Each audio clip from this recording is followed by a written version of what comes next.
Bom, eu vou fazer uma atualização rápida das minhas leituras. Enfim, eu tinha feito 2 vídeos, um sobre Memórias de um Sargento Milícias, do Manuel Antônio de Almeida, e também A Vida que Ninguém Vê, da Eliane Brum, né? E aí, depois disso, o que foi que eu li, né? Bora lá. Eu li Quem Mexeu no Meu Queijo, do Spencer Johnson. Eu já tinha lido esse livro há muitos anos atrás, e esse livro apareceu na minha estante, e daí eu reli. É uma parábola bem interessante sobre zona de conforto, sobre sair da zona de conforto, enfrentar as mudanças, enfim. É interessante também para a juventude, né? Para os jovens lerem esse livro aqui, porque é uma leitura fácil e rápida, então é bom. Depois, esse também apareceu na minha estante. Eu acho que esses livros eram do meu pai, que é O Poder da PNL, da coleção O Poder do Poder, sobre programação neurolinguística. E esse livro é da Martine Claret. É um livro clipping. Então, assim, é uma proposta totalmente diferente do que eu já vi. Eu acho que eu nunca li um livro clipping na minha vida. E a proposta dessa coleção aqui é meio que fazer um resumo de alguns livros, né? Aqui tem vários livros, como se fosse um resumo de vários livros sobre um mesmo assunto, que nesse caso aqui é PNL. Eu achei, tipo, pelo menos o primeiro livro que eles fizeram, o resumo, no caso, eu não gostei muito. Assim, depois eu comecei a entender alguma coisa, mas era, tipo, como se fosse uma transcrição de uma palestra. Na verdade, como se fosse, não, é uma transcrição de uma palestra. E daí ele vai trazer outros livros. O livro mais interessante, ou tipo, menos ruim, é Até de um Brasileiro. Algumas coisas eu achei interessante que tem um pouco a ver com, por exemplo, um livro que eu li sobre o cérebro. Algumas coisas fazem sentido, mas outras coisas não. E tem algumas partes assim que tem um papo coaching, sabe? Como se existisse uma fórmula do sucesso. Como se é só fazer isso que você vai ter algum sucesso. Enfim, eu não gostei muito.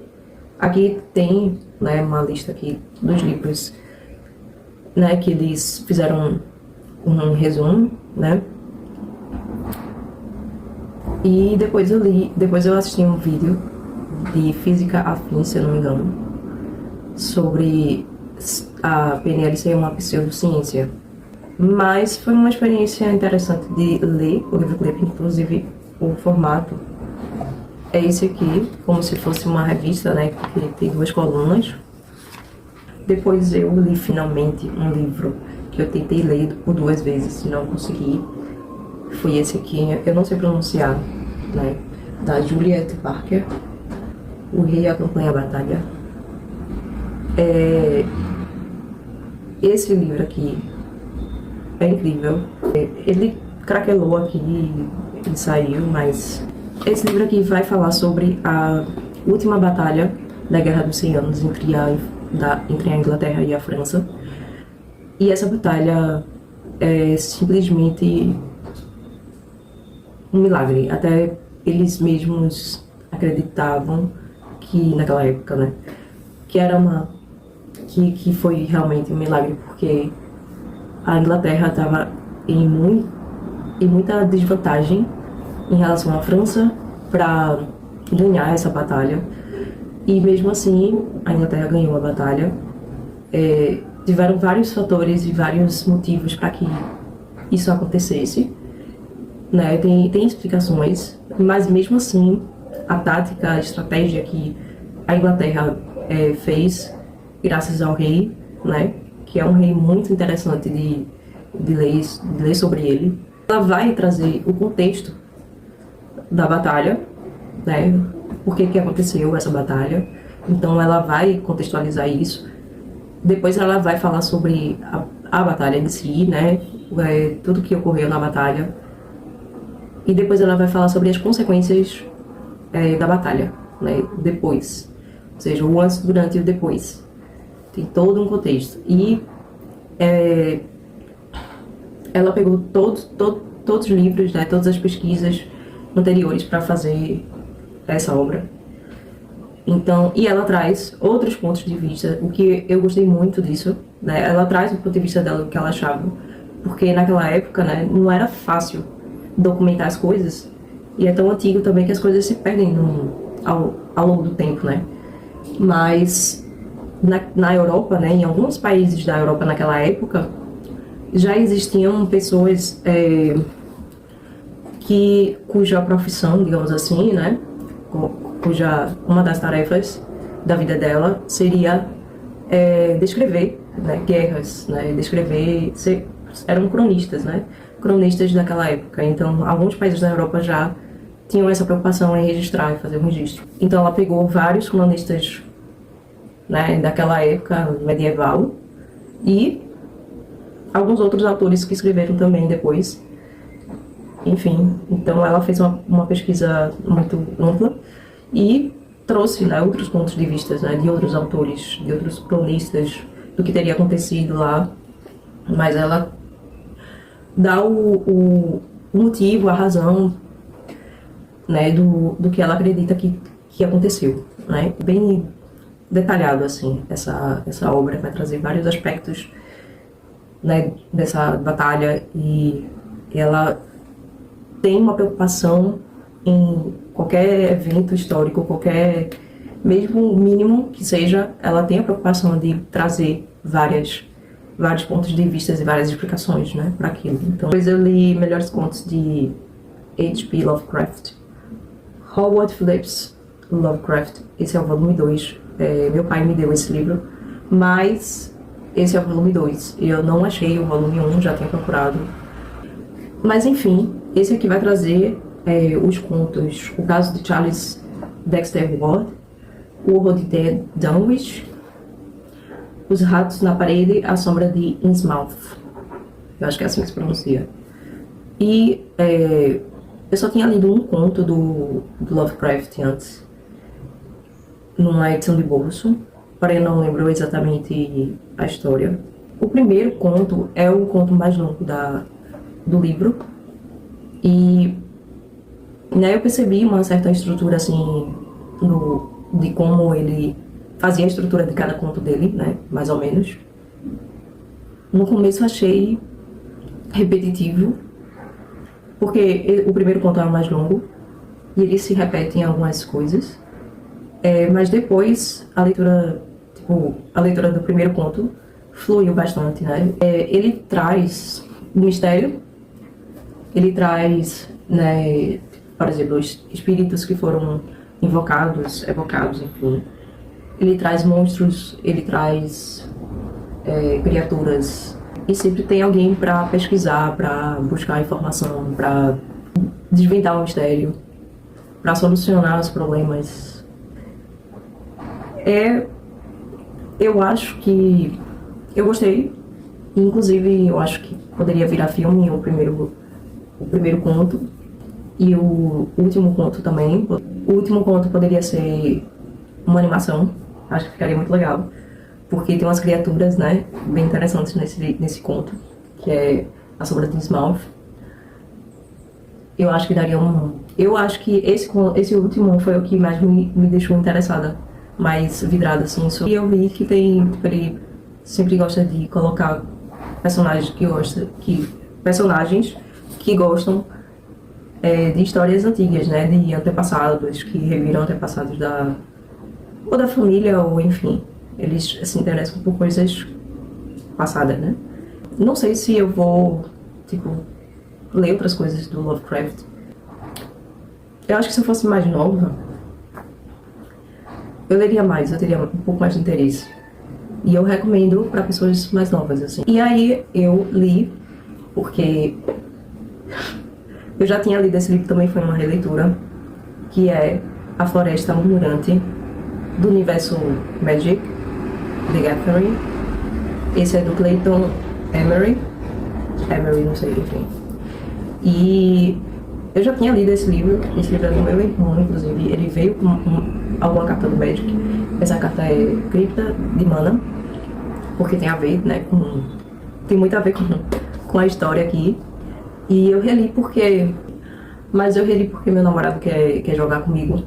Ele comprou algumas cartas do Magic. Quis, né, relembrar as criaturas e, enfim. É óbvio que tem muitas cartas do Magic, né, de vários universos e tudo mais. Mas mesmo assim eu quis reler esse livro e eu gosto, né, da história e tal. Eu sei que eu tô um pouco velha pra ler esse tipo de coisa, mas tudo bem. Esse aqui a gente vai acompanhar a história de Gu e Greensleeves, que são irmãos. Gu é mais velho que Greensleeves. E aparentemente Greensleeves, ela é muda, né? E eles são as únicas pessoas da aldeia que frequentam a Floresta Murmurante, porque o Gu, ele é lenhador e ele trabalha lá na floresta, no caso. Mas eles se acostumam, né, com a Floresta Murmurante, as árvores murmuram e as pessoas ficam assustadas, mas eles já se acostumaram. Porque o pai dele também, né, trabalhava na floresta e o pai dele também, ele acompanhava o pai, então ele se acostumou, né, com a Floresta Murmurante. E a irmã dele é muito ligada à natureza e aos animais, então ela se perde entre aspas, né? Ela gosta de andar pela floresta e tudo mais, interagir com os animais. E o livro inteiro é frenético, porque ele tá lá na floresta com 2 mulas e a irmã dele, e começa de repente uma guerra. E de criaturas que eles nunca viram na vida, que existiam apenas lendas de outras criaturas, enfim. E eles começam a ver coisas que eles nunca viram no céu, e enfim, começa uma guerra entre magos. Um mago, chamado Tozer, e uma maga. E essa maga, ela não vai aparecer muito ao longo da história, ela não é uma personagem importante assim, ela só é citada. E praticamente toda a aldeia, ela vai ser dizimada, né, praticamente. A família quase toda de Gu vai falecer. Ele vai conhecer outras criaturas, né? Ele vai conhecer 2 centauros. Ele vai conhecer um gigante de 2 cabeças. Eu acho que daria um bom filme, uma boa adaptação do cinema. Eu adoraria ver um filme baseado nesse livro. Gu não tem descanso, ele sempre está lutando, ele sempre está se preocupando com alguém. Ele acaba se descobrindo um grande guerreiro, né, um grande lutador, que ele não era, né? Ele era apenas um lenhador.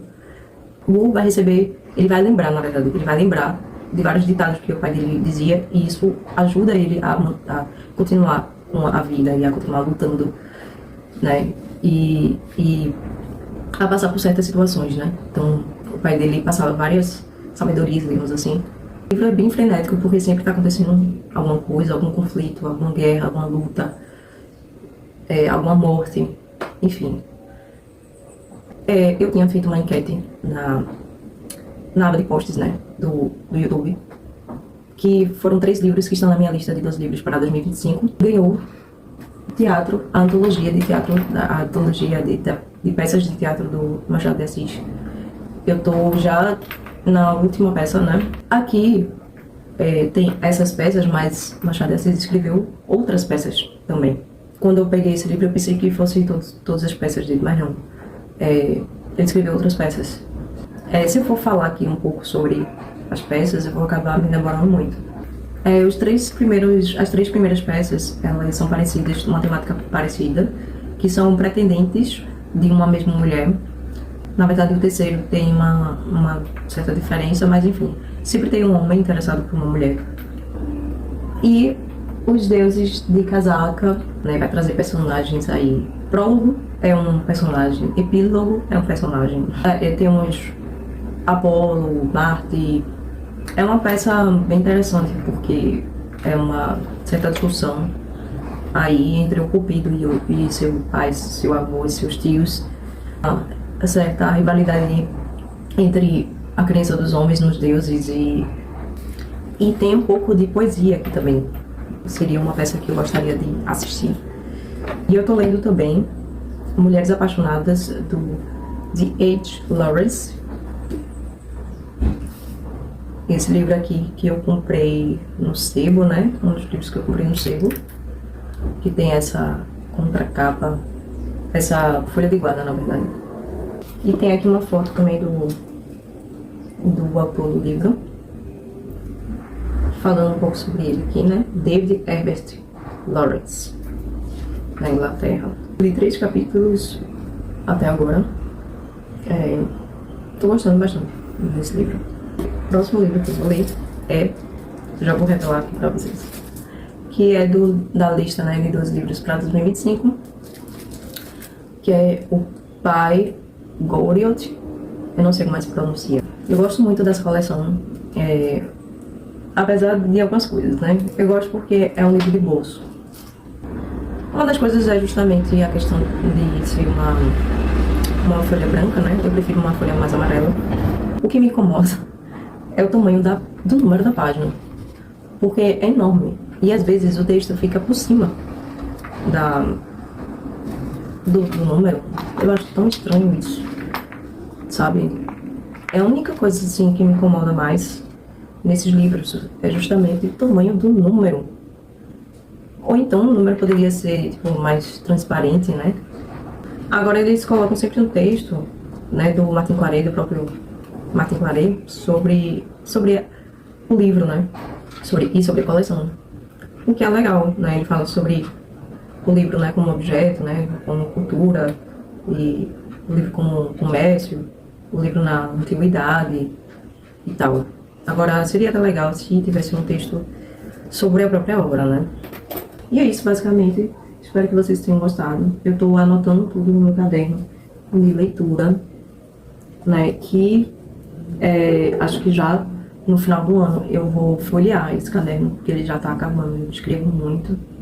Eu vou mostrar pra vocês mais ou menos como é que eu tenho feito as anotações das minhas leituras, né, que eu comecei ano passado com esse caderno.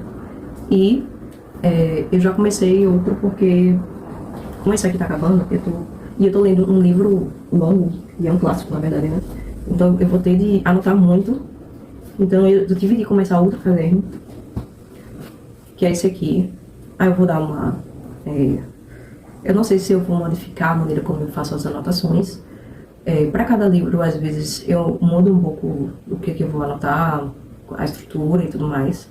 Então, às vezes depende muito da leitura, né, da obra.